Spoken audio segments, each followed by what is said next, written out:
Salam əziz izləyicilər. Dünya ədəbiyyatından Ernest Hemingway'in Qoca və Dəniz əsəri ilə izahlarımıza davam edək. Başlayaq ilk öncə əsərin oxunmasına. O, iki avarlı balaca qayıqda Gulf Stream'də tək başına balıq tuturdu. Düz 84 idi ki, dənizə gedir, hər dəfədə əliboş qayıdırdı.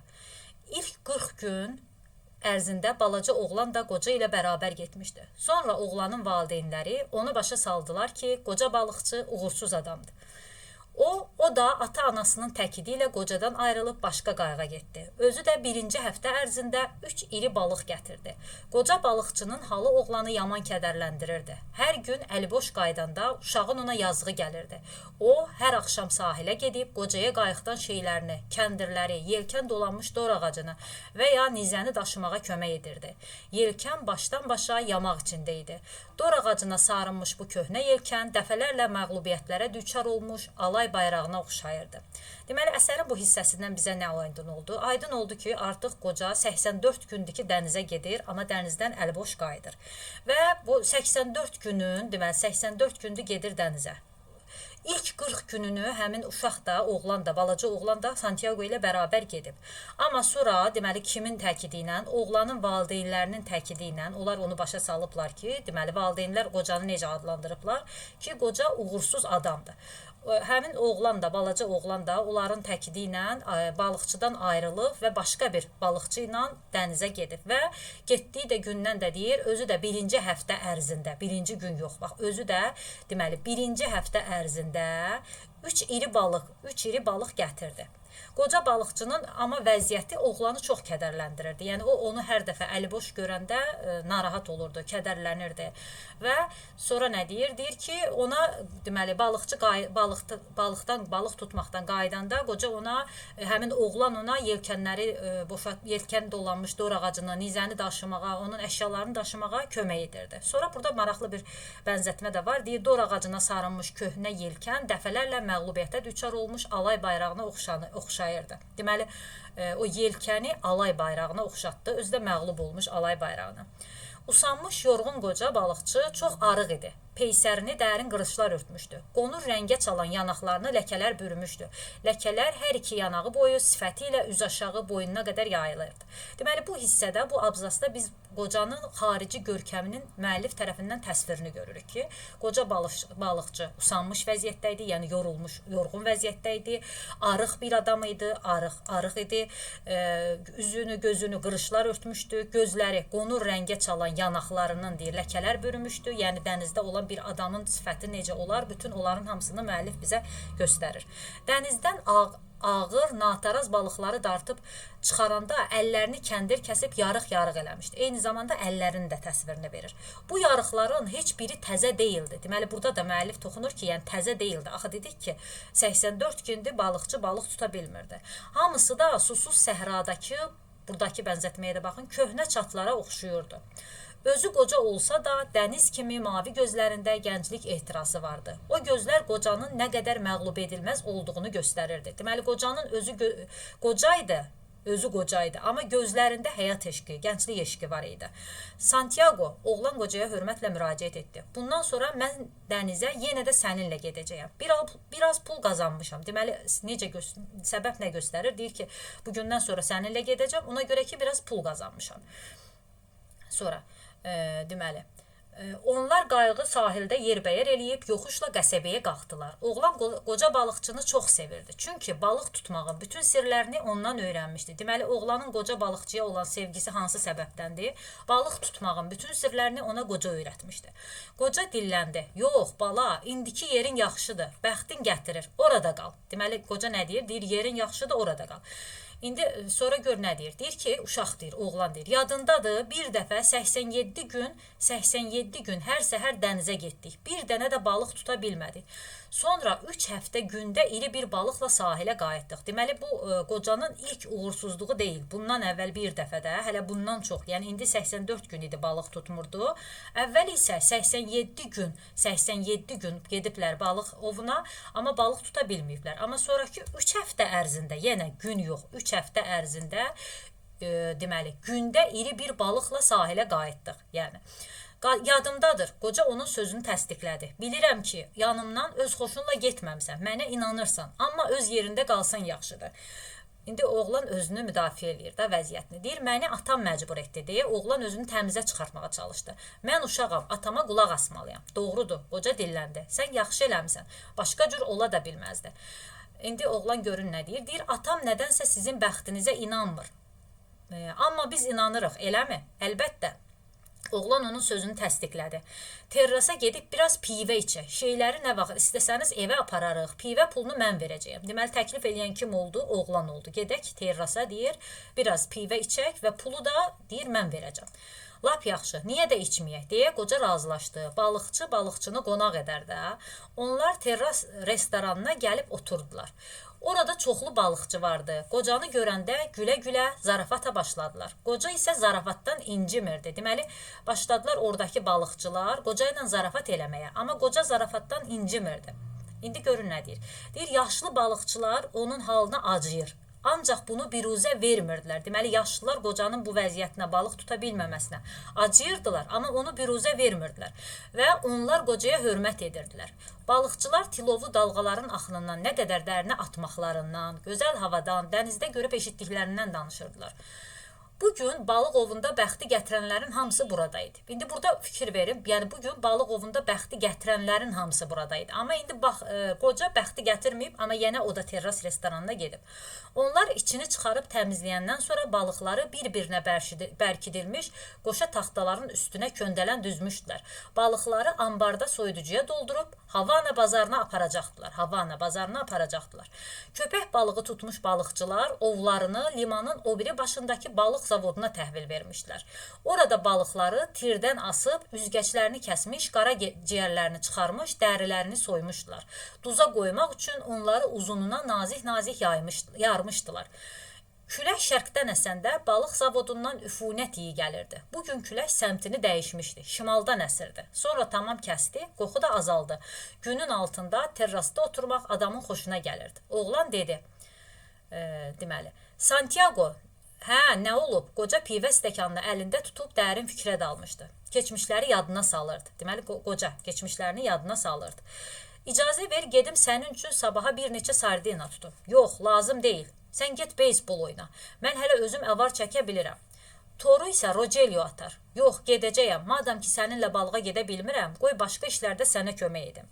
Məni pivəyə qonaq elədiyin üçün çox sağ ol. Maşallah, daha yekə oğlansan. İndi oğlan gör nə deyir? Deyir, məni birinci dəfə dənizə aparanda neçə yaşım vardı? Oğlan, yəni ilk dəfə oğlan qocadan soruşur. Qoca deyir, 5 yaşında idin. Az qalmışdı, dənizə düşüb boğulasan. Balığı tutub qayığa çıxartdım. Başladı çırpınmağa. Az qaldı qayığı sındırıb tikə-tikə eləsin. Yadındadır? Deməli, indi deyir, əlbəttə yadımdadır. Yaman çırpınırdı. Quyruğu ilə elə vurdu ki, qayığın oturacağı sındı. Amma sən də o kivar toppuzla əzişdirdin onu. Məni də götürüb qayığın burnuna tulladın. Özün də təpədən dırnağa qan içindəydin. Doğrudanmı? Yadında belə yaxşı qalıb? Ya mən sonralar nağıl eləyəndə eşitmişsən. İndi görün oğlanın sözü necə maraqlıdır. Deyir, səninlə dənizə çıxdığım birinci gündən bəri olub keçən hər şey yadımdadır. Yəni oğlan qocaya cavab verir.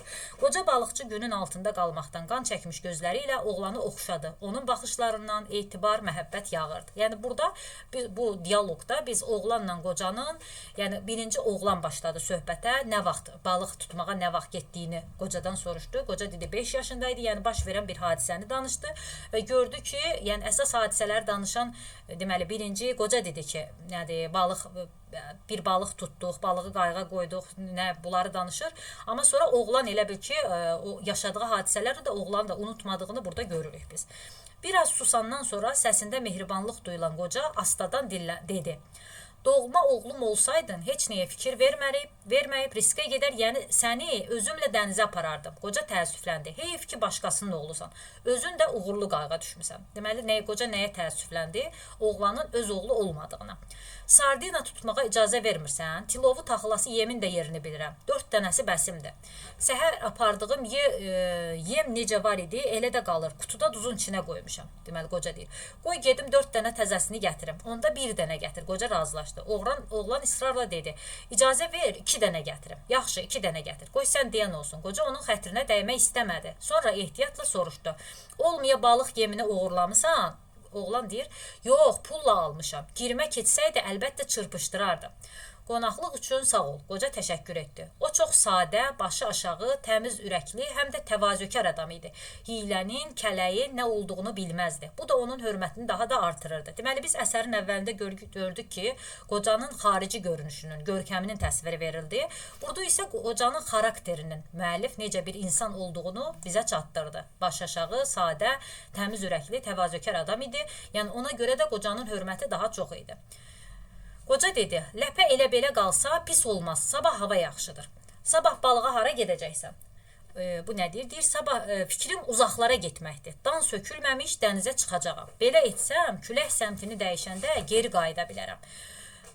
Mən də bəlkə işlədiyim qayığın yiyəsini dilə tutub uzaqlara apara bildim. Oğlan gülümsündü. Qarmağına iri balıq keçsə köməyinə gələrik. Deməli, indi burada oğlan soruşur ki, daha doğrusu birinci qoca deyir ki, yəni ki, hava belə olsa, pis olmaz da, ləpə belə olsa, bu vəziyyətdə qalsa, hava sabah daha da yaxşı olar və qocanın məqsədini biz bilirik ki, qoca uzaqlara getmək istəyir və məqsədi də nədir? Getsin uzaqlara, külək səmtini dəyişənə qədər geri qayıda bilsin. Oğlan da deyir ki, yəni mən də deyir, görüm işlədiyim qayığın nədir, balıqçını da yola sala bilsəm, razı sala bilsəm, gedərik, yəni uzaqlara gedərəm. Amma deyir ki, o qədər də getmir də. Sonra burada nə deyir? Deyir, o sahildən çox uzaqlaşmır. Elədir. Deməli, o sahildən çox uzaqlaşmır, qoca deyir. Elədir, oğlan razılaşdı. Bəlkə də bu dəfə şirinlikləşdirib apara bildi. Gözləri yaxşı görmür. Deməli, bunu deyən kimdir? Yəni oğlan. Uzaqda uçan quşları göstərib deyərəm ki, orada balıq var. Balıq üçün lap dünyanın o başına da gedir. Deməli, gözləri yaxşı görmür. Bunu da biz uşağın dilindən, oğlanın nitqindən eşidirik. Yəni deyir, amma gözləri görməsə belə uzaqda olan quşları göstərib deyərəm ki, orada balıq var. Yəni balıqdan ötürü hara desən gedər. Yəni bu dərəcədə pis görür. Oğlan da deyir, kordur da. Qoca deyir, qəribədir. Qoca mızıldadı. O ki, ömründə çanaqlı bağa tutmağa getməyib. Gözləri niyə xarab olsun? İndi bunu diqqətli olun, testlərdə biraz bu məqamı fərqli verirlər. Yəni qoca deyir ki, oğlana deyir, o ki deyir, heç vaxtı çanaqlı bağa tutmağa getməyib. Onun gözləri niyə xarab olub? İndi bunu oğlan deyir ki, sən ki neçə il Moskit sahillərinə gedib çanaqlı bağa tutmusan. Bəs niyə gözlərin kör olmayıb? Məşəl kimi parıldayır. Yəni qocanın gözlərinin məşəl kimi parıldadığını deyən oğlan olur. Deyir, sən getmisən Moskit sahillərində çanaqlı bağa tutmusan, amma gözün kör olmayıb. Deməli, bax buna da diqqət edin. Ona görə ki, qəribə qocayam. Bax, testlərdə verir ki, oğlan qocanı qəribə qoca adlandırır. Yox, qoca özünü qəribə qoca adlandırır. Yəni, o kör digər balıqçının vəziyyətini izah edəndən sonra qoca deyir ki, hə, mən qəribə qoca olduğuma görə gözlərim yaxşı görür. Birdən çox iri balığa rast gəlsən, tutub çıxarmağa gücün çatar. Mənə elə gəlir çatar. Bu işdə gücdən çox fənd lazımdır. Şeyləri yavaş-yavaş aparaq evə. Oğlan ayağa durdu. Oradan da mən toru götürüb sardina tutmağa gedərəm. Qoca kəndiri avarlar bənd edilən halqalardan keçirib mıxlara bağladı. Yerində əyləşib kürəkləri götürdü. Sinəsini qabağa verib başını əydi. Suyu ara-ara dənizə çıxdı. Hava qaranlıq idi. Səhərin gözü hələ açılmamışdı. Sahil boyu səpələnmiş başqa qayıqlar da bir-bir hərəkətə gəlir, dənizə çıxırdı. Qoca onları görməsə də avarlara müqavimət göstərən liman sularının şappıltısını eşidirdi. Yəni qayıqları görmürdü, amma avarlara müqavimət göstərən suyun şappıltısını eşidirdi. Aypara təpənin arxasında gizləndiyindən heç də görünmürdü. Vaxtaşırı hansısa qayıqdan adam səsi gəlirdi. Qayıqların çoxunda sakitlik idi. Yəni hələ çox adam, çox balıqçı çıxmamışdı balıq ovuna. Dənizin sinəsini tez-tez yaran avarların səsi sükutu pozurdu. Birazdan qayıqlar limanı arxada qoyub geniş okeana səpələndi. Səxavətli dənizin tükənməz nemətindən bir balıq qoparmaq ümidi ilə hərə bir yönə üz tutdu. Qoca balıqçı bugün uzaqlara getməyi fikrində tutmuşdu. Okeanın səhər havası, ucsuz-bucaqsız mavi suları onu ağuşuna alırdı. Yəni, burada biz ilk dəfə, bax, səxavətli dəniz, müəllifin dilindən deyir, səxavətli dənizin tükənməz nemətindən bir balıq qoparmaq ümidi ilə hərə bir yana üz tuturdu. Yəni, artıq bütün balıqçılar dənizə səpələnib. Qaranlıq olsa da qoca balıqçı səhərin yaxınlaşdığını duyurdu. Avar tərpəndikcə qayıq irəliləyirdi. Balıqlar sudan sıçrayıb, havada mayallaq aşır, təzədən suya düşürdü. Balıq süzdükcə üzgəci vıyıldayırdı. Qoca qanatlı balıqları ayrıca bir istəklə sevirdi. Deməli, nəyi sevirdi? Yəni, burada qoca qanatlı balıqları ayrıca bir istəklə sevirdi. Onlar balıqçının geniş okeandakı əsl dostları idi. Əsl dostları oldu nə? Qanadlı balıqlar. İndi sonra nə deyir? Deyir, o quşları da sevirdi. Ancaq onlara həm də yazığı gəlirdi. Yəni quşları sevirdi, eyni zamanda quşlara yazığı gəlirdi. Qanadlı balıqlara yazığı gəlmirdi. Daimə dən axtaran, amma dimdiyinə heç nə keçməyən, xırda, zərif, su qaran quşların halına yaman acıyırdı. Qoca fikirləşirdi, yazıq quşların həyatı bizimkindən qat-qat ağırdır. Əlbəttə, yırdıcı quşları demirəm. İndiki okean belə amansızdır. Su qaran quşu kimi zəif quş niyə yaradılıb? Doğrudur, dəniz çox mərhəmətli olur. Amma coşanda üzünü görmə. Elə aşır-daşır ki, göz açmaq olmur.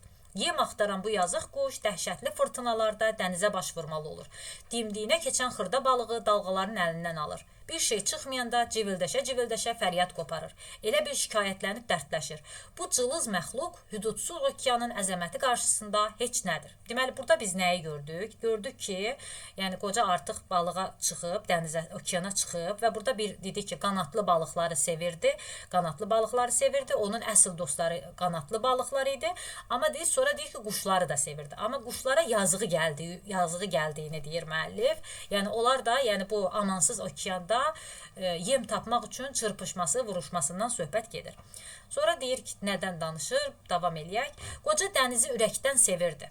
İspaniyada dəniz aşiqləri onu Lamar, pəri deyə əzizləyirdilər. Deməli, İspaniyada dəniz aşiqləri dənizi Lamar, pəri deyə əzizləyirdilər.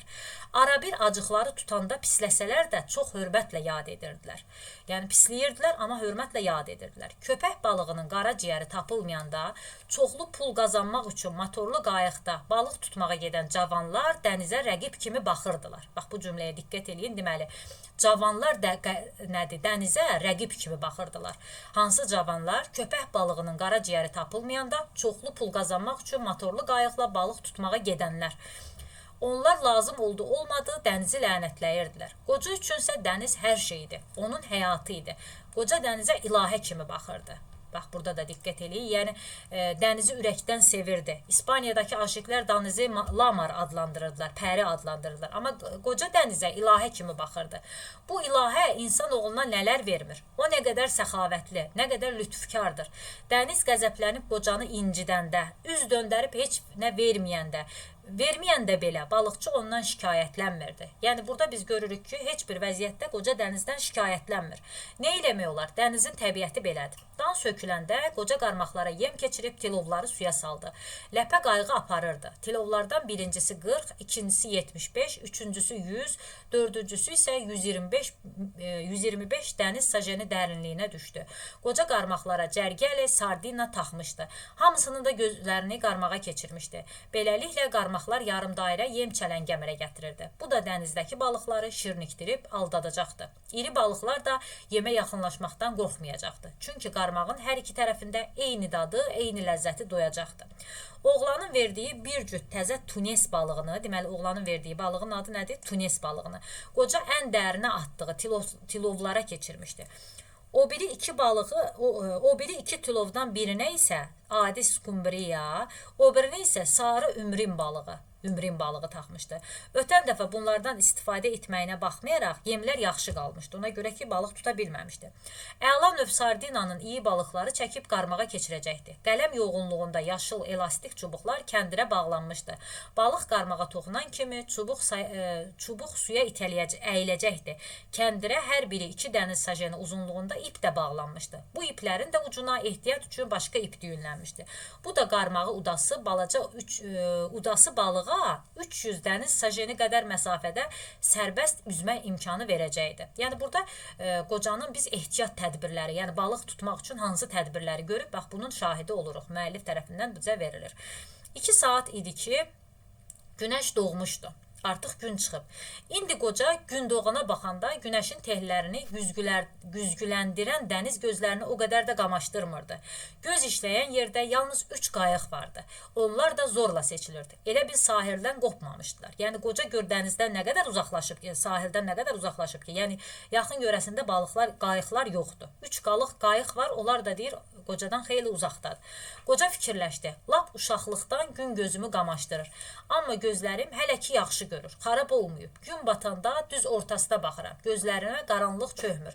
Hərçənd günəş qürub çağda bərk şölələnir. Telləri adamın gözünə batır. Bax bu hissəni bəzən o qocanın Santiago ilə Santiago'nun uşağın qoca ilə danışığında, o əvvəlki terrasda olan söhbətlərdə digər qocanın kör olması məqamında verirlər. Amma bu hissə, bax bu uşaqlıqdan gün gözümü qamaşdırır. Özünün gözlərinin vəziyyətini deməsi qocanın o dənizə çıxdıqdan sonra baş verən vəziyyətidir. Günəş od saçırdı. Qoca bunu peysərinin yanmasından duyurdu. Avar çəkdikcə kürəyindən tər sel kimi axırdı. İndi biraz yatıb dincələ bilərəm. Hər ehtimala qarşı kəndiri də ayağımın baş barmağına bağlayım ki, tərpənən kimi yuxudan ayılam. Axın özü qayğı aparacaq. Bugün düz 85-ci gündür. Mütləq balıq tutacağam. Yəni qoca əmindir ki, bugün balıq tutacaq. Artıq 85-ci gündür ki, balığa gedir.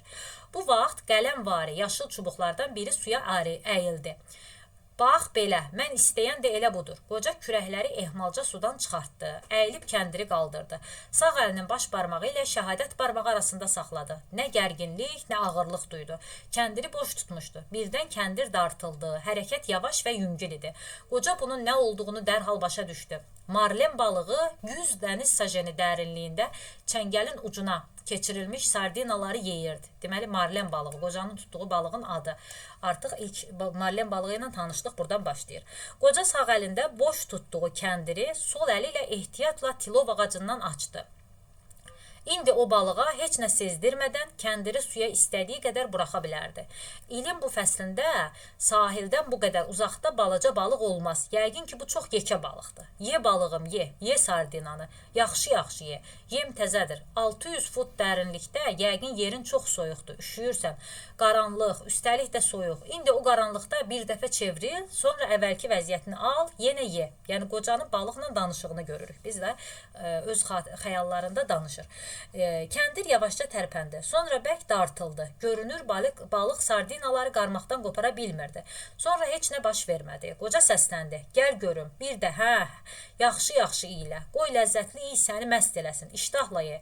Onları yeyəndən sonra tunesin də dadına bax. Tunes biraz bərk olsa da ləzzətlidir. Balığım, çəkinmə, ye. Kəndiri baş barmağı ilə şəhadət barmağı arasında tuta-tuta qoca başqa kəndirlərə, iplərə nəzər yetirdi. O yenə də yüngül bir təkan hiss etdi. Yiyəcək, ağzı nədir yeməsin? Qoca qışqırdı. Allah ona ruzi yetirib. Sonra... Yox, balıq tilova gəlmədi, harasa getdi. Kəndir daha tərpənmirdi. Qoca heç nə başa düşmədi. Gedə bilməz. Həzrət İsa onu getməyə qoymaz. Bax, burada baxırıq biz, İsa Peyğəmbərin adını çəkir bu əsərdə. Yəni, İsa Peyğəmbər deyir, onu getməyə qoymaz. Rəylərdə, digər hansı əsərlərdə biz İsa Peyğəmbərin adına rast gəlmişik. Bax, onları rəylərdə yazarsınız. Sonra Peyğəmbərlərin adları rast gələn əsərlər ümumiyyətlə çoxdur. Bax, Davud Peyğəmbərin adı bir əsərdə çəkilir. Sonra Yusif Peyğəmbərin adı bir neçə əsərdə çəkilir. Bax, onları rəylərdə qeyd eləsəz yaxşı olar. Kəndir yüngülcə tərpəndi. Qocanın kefi kökəldi. Mən dedim axı, yerini dəyişir. Tilova gələcək. Balığın kəndiri yenə yavaşca tərpətməsi qocanı sevindirdi. Ancaq gözlənilməz ağır təkandan balıqçı sarsıldı. Görünür, balıq çox yekə, çox ağır idi. Qoca kəndiri buraxdı. Kəndir sürüşə-sürüşə sürətlə ayağına, aşağıya, dərinə, lap dərinə getdi. Qoca ehtiyat üçün saxladığı kələflərdən birini işə saldı. Kəndir dərinə getdikcə qoca barmaqlarına düşən gücdən balığın nəhəngliyini açıq-aydın hiss edirdi. Bu balıq nə boydadır? Qoca təəccüblə mızıldandı. Görünür, qarmağı köndələninə udub. O da ilişib qalıb ağzında. İndi qurtulmağa can atır, kəndiri qırıb qaçmaq istəyir. Qoca fikirləşdi. Dönüb qarmağı udacaq. Ancaq düşündüyünü dilə gətirməyə qorxdu.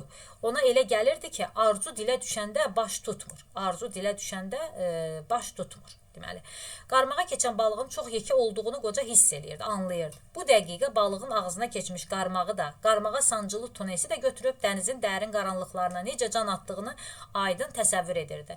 Balıq tərpəndikcə qoca onun nə ağırlıqda olduğunu biraz da yaxşı duyurdu. Ağırlıq birdən artdı. Qoca kəndiri boşaltdı. Sonra bir anlığa onu barmaqları arasında saxlayıb buraxmadı.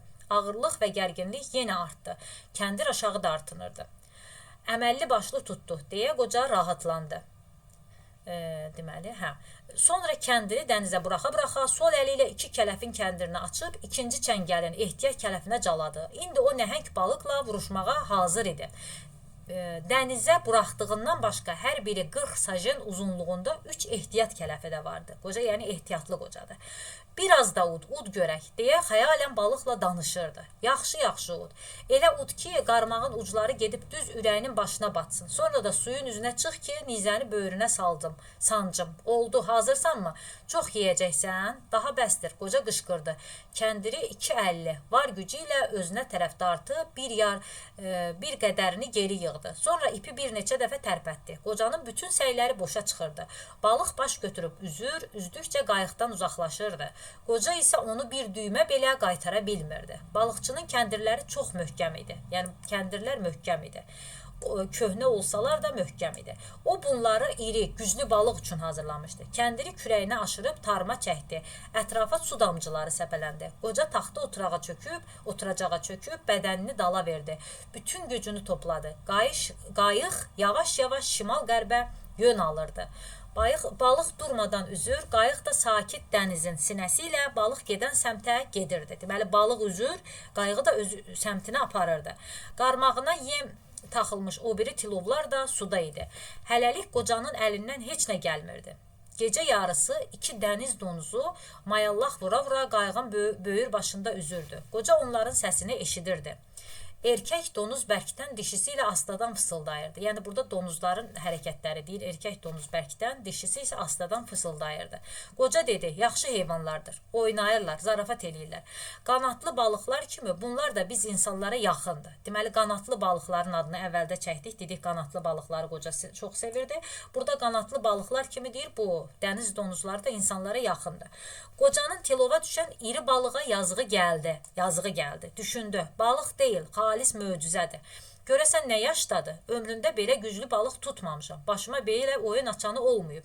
Görünür, çox ağıllı balıqdır. Yəni balığı həm də qoca ağıllı balıq adlandırıb. Atlanıb düşmür.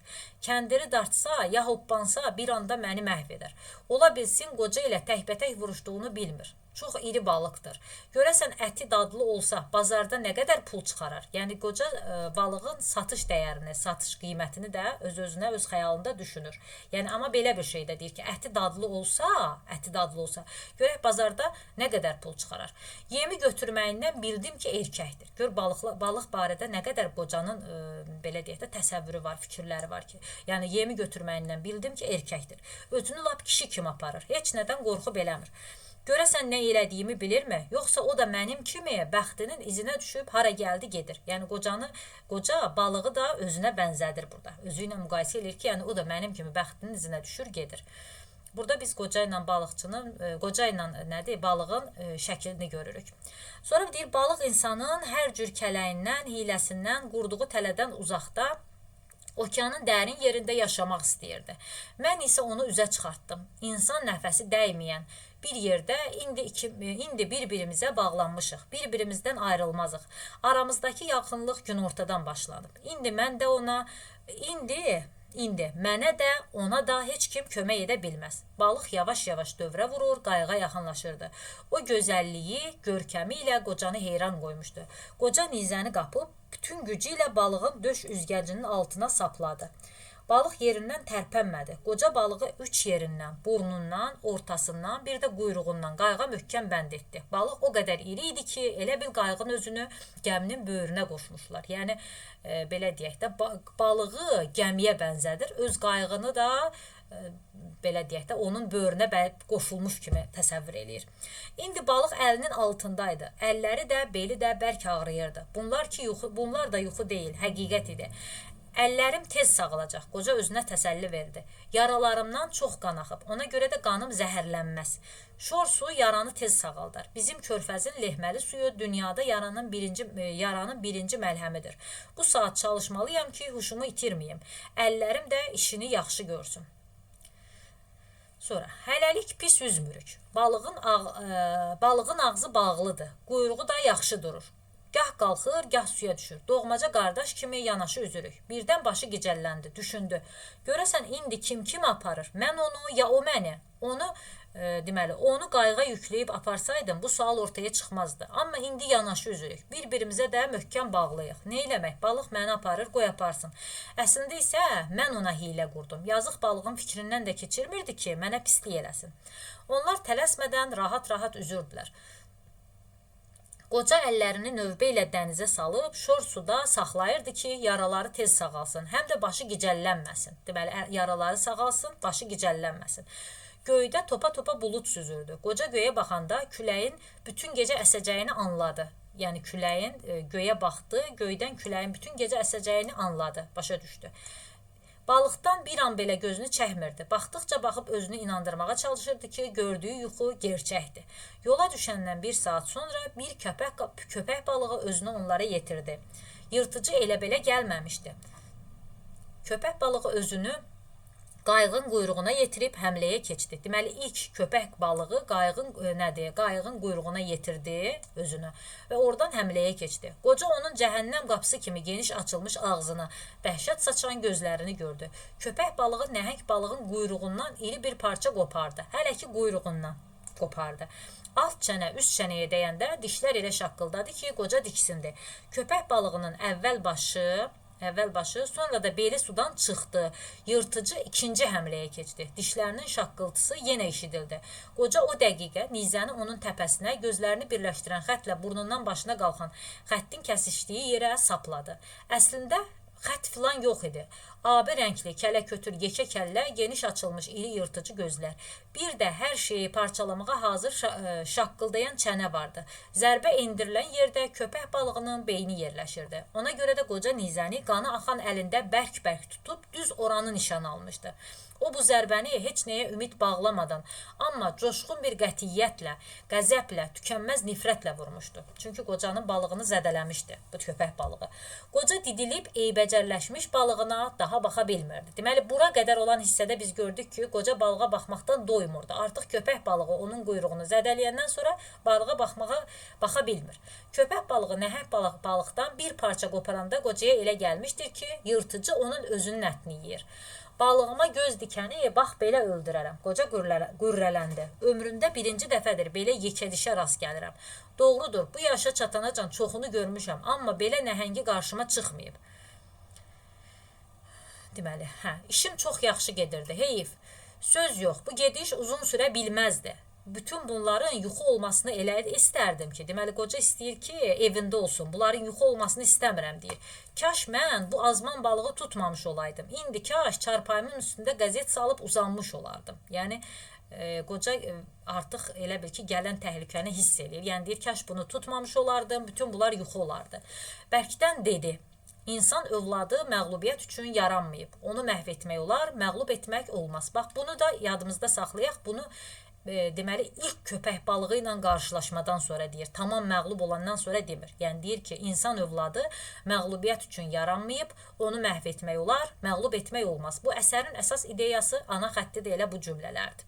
Bax, bu cümlədir. Sonra, balığı öldürməyimə peşmanam. Yenə ikinci dəfə peşmançılığını dilə gətirir. Heyfsləndi. Yaxşı bilirəm ki, bu mənə ucuz başa gəlməyəcək. Həngamənin böyüyü hələ qabaqdadır. Qayıq 2 saat üzürdü. Qoca biraz dincəlmək üçün böyrü üstə uzanmışdı. Özünə gəlib güc toplamaqdan ötürü balığın ətindən çeynəyirdi. Bu ara qayığa yaxınlaşan qoşa köpək balığından birini görüb, vay dədə deyə dəhşətlə səsləndi. Deməli, əvvəl bir köpək balığı hücum elədi. Qoca onu bir dəfə balıqdan qopardandan sonra qoca onu öldürdü. Amma indi artıq burada, indi deyir ki, qayığa deyir, yaxınlaşan qoşa köpək balığından birini gördü. Yəni, ikisi birdən yaxınlaşır. Vay dədə deyə dəhşətlə səsləndi. Bu elə belə bağırmaq deyildi. Əlinə qəfil mıx batmış adamın tük ürbədici fəryadına oxşuyurdu. Qocanın səsini gör müəllif nəyə bənzədir. Köpək balıqları şikarı parçaladıqca qayıq təkanlardan əsim-əsim əsirdi. Qoca heç nə görmürdü. Yalnız eşidib duyurdu. Düşmənlərini havayı yerə kötəkləyirdi. Birdən toppuzu da yoxa çıxdı. Yəni artıq köpək balıqları hərəsi bir tərəfdən balığa hücum edir, qoparır, amma qoca da heç nə hiss eləmir. Qoca onları kötəkləyir, amma boş-boşuna. Və birdən görür toppuzu da yoxa çıxdı. Onda qoca sükanı dartıb yerindən çıxartdı. Qənimlərinə 2 əli ilə dalbadal zərbə indirməyə başladı. Köpək balıqları indi qayığı 4 yandan araya almışdılar. Qaranlıq gecədə suyun üzündə ağaran nəhəng balığın ətini didirdilər. Parçanı qoparan kimi çəkilir, bir də hücuma keçmək üçün dövrə vurub yenidən qənimətə daraşırdılar. Ən axırda bir köpək balığı dairə vurub nəhəng balığın başına sarı üzdü. Qoca artıq hər şeyin bitdiyini anladı. Baxdı ki, daha heç nə qalmayıb. Köpək balığı dişlərini nəhəng balığın möhkəm kəlləsinə ilişdirəndə, qoca da sükanı onun burnunun üstündə endirdi. Sonra dalbadal bir neçə zərbə vurdu. Sükan şaqqıltı ilə sınıb parça-parça oldu. Deməli, sükan da qırıldı. Qoca əlində qalmış dəstəklə balığı bir də vurdu. Dəstək ətə girdi. İkinci zərbəndə eyni yerə tutuzdurdu. Köpək balığı sıçrayıb qalxdı. Bu qayığa sonuncu hücum idi. Artıq yeyiləsi bir şey qalmamışdı. Ona görə də qayığa hücum eləmirlər. Qoca zorla nəfəs alırdı. Ağzında mis paxırı dadı verən şirintəhər bir tam vardı. Qoca bir anlığa qorxdu. Ancaq bu halı tez ötüşdü. Qoca artıq tamam əzilib məğlub edildiyini anladı. Yəni anladı ki, bu balıqların əlində məğlub oldu, anladı bunu. Qayığın arxasına keçib sınıq sükan dəstəyini yerinə taxdı. Onun işə yaradığına sevindi. Deməli, bu hadisədən sonra yenə qoca, həyat eşqi sönmür də bu insanın, yenə sevinir. Deməli, qayığı idarə eləməyə bir şey vardı. Köhnə kisəni çiyninə salıb oturdu, sahilə yön aldı. Bu saat qoca heç nə duymur, heç nə düşünmürdü. Hər şey ona yad olmuşdu. Ondan ötürü hər şey geridə qalmışdı. Bir arzusu vardısa, o da doğma sahilə, evə çatmaq idi. Qayıq yaxşı üzürdü. Gecə yarısı bir ayrı sürüdə nəhəng balığın skeletinə hücum elədi. Yəni, bax, o tamam qutarandan sonra təzədən bir sürüdə köpək balığı hücum elədi.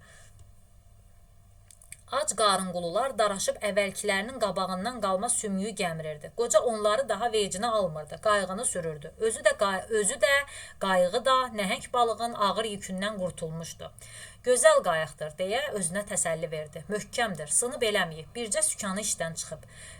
Onu da düzəltmək asandır. Qoca balıqçı qayığın isti axına girdiyini duydu. Yəni, hiss elədi ki, sahilə yaxınlaşır. Sahil boyu uzanan qəsəbələrin çıraqları lap yaxın görünürdü. O harada olduğunu bilirdi. Bilirdi ki, birazdan evə çatacaq. Səhər tezdən oğlan köməyə baş çəkməyə gəldi. Qapıdan boylanıb baxanda qocanın yatdığını gördü. Qocanın rahat nəfəs aldığını görəndə rahatlandı. Balıqçılar sahildə qocanın qayığını araya alıb,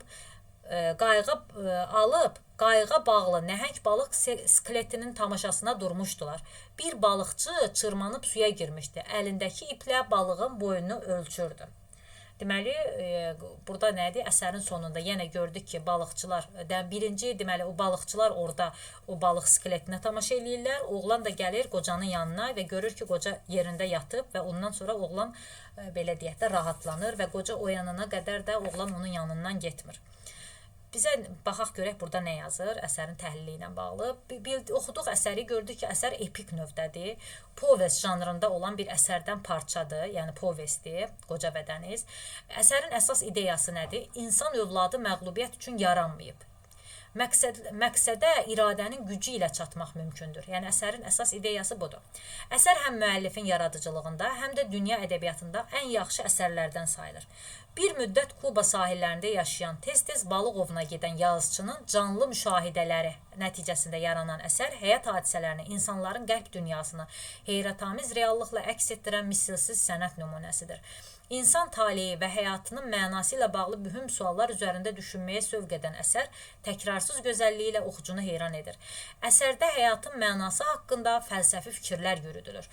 Hemingway Nobel mükafatına Qoca və Dəniz povestində nümayiş etdirdiyi təhkiyə ustalığına, həm də müasir nəsrə göstərdiyi təsirə görə layiq görülmüşdür. Yəni, buradan biz öyrəndik ki, Qoca və Dəniz povestinə görə, Qoca və Dəniz povestinə görə Ernest Hemingway Nobel mükafatına da layiq görülüb. İnsan və təbiət münasibətləri təsirli şəkildə əks olunub.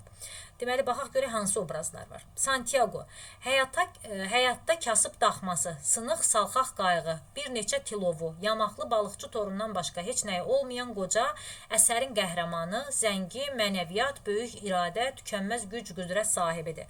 Sadə, başı aşağı təvəzzükardır, hilənin, kələyin nə olduğunu bilmir. Əsərin əvvəlində balaca balıqçı oğlanla söhbətində onun xarakterinin bəzi cizgiləri əvvəlində bizə aydınlaşır. Hadisələrin sonraki inkişafında mənəvi aləminin zənginliyi, möhtəşəmliyi, bütün gözəlliyi ilə üzə çıxır. Əsərin mərkəzində Santiago adlı balıqçının ov zamanı başına gələn çətin, mürəkkəb hadisələrin təsiri dayanır. Əsas mərkəzi xətti əsərin budur. Balıqçı öz əzm, iradəsi ilə problemlərə qalib gəlir. Sona qədər bütün çətinliklərə baxmayaraq həvəsdən düşmür. Balıqçılar onunla zarafat edib ona gülsələr də zarafatından incimir. Yaşlı balıqçılar onun halına acıyır, eyni zamanda ona hörmət edirdi. Santiago'nun köpək balıqları ilə mübarizəsi təkcə fiziki deyil, həm də onun mənəvi mübarizəsi hesab olunur. Yəni fiziki mübarizə yox, mənəvi mübarizə də aparır köpək balıqları ilə. Eyni zamanda povestdəki Santiago Manalin münasibəti nəsillərin irs-varis münasibətinin bədii ifadəsidir. Balıqçılıq işində gücdən çox fəndin önəmli olduğunu, yəni bunu deyən kim olur? Qoca olur. Oğlan soruşur ki, yəni nədir? Tilova böyük balıq tutsa gücün çatarmı? Çıxararsanmı? O da deyir ki, buna gücdən çox fənd lazımdır. Oğlanla söhbətləşdiyi zaman onun öz oğlu olmadığı üçün heyfslənir. Qoca təbiətdəki canlıları özünün yaşamaq vasitəsinə çevirdiyi üçün xəcalət çəkir. Yəni çəkinir, pis olur o balığı tutduğuna da. Qoca dənizdən zahirən məğlub qayıdır. Qocanın fikrincə dəniz ilahə kimi müqəddəsdir. Bəli, deyir ki, İspaniyada dəniz aşiqləri Lamar adlandırırdılar, amma qoca dənizə ilahə kimi baxırdı. Dəniz insan oğluna hər şey verə bilər. Dəniz həyatdır. Lazım oldu, olmadı. Dənizi lənətləmək olmaz. Bəzi məqamlarda ziddiyyətli fikirləri olur. Dənizlə bağlı, sonra orada su qaranquşları ilə bağlı ziddiyyətli fikirlər var. İndi Manolin haqqında görək nə yazır. Qocaya qarşı vəfalı, etibarlı və məhəbbət doludur. Santiago'nun 84 günlük uğursuz balıq ovunun 40 günündə onunla birlikdə o da dənizə çıxmışdı. Qoca və oğlan heç bir balıq tuta bilmədiklərinə görə valideynləri qocanı uğursuz adlandırır. Qoca balıqçıdan ayrılandan sonra yeni balıqçı ilə birinci həftədən uğurlu ov etsə də qocanın halı onu kədərləndirirdi. Qoca ilə əvvəllər də dənizə çıxdıqları 87 gün müddətində balıq tuta bilməsələr də ondan sonraki 3 həftədə iri balıq ovladıqlarını bildirir. Yəni bunu da deyən yenə o Manalin oğlan olur. Qoca ilə terrasda edilən söhbət zamanı 5 yaşlı uşaq olanda ilk balıq ovuna çıxdıqları zamanı xatırlayır. İşlədiyi yeni qayıqçının gözlərinin zəif gördüyünü bildirir. Dənizdən qayıdan qocanın qayığını görəndə Santiago üçün narahat olur. Çalışdıq ki, yeni bir əsərin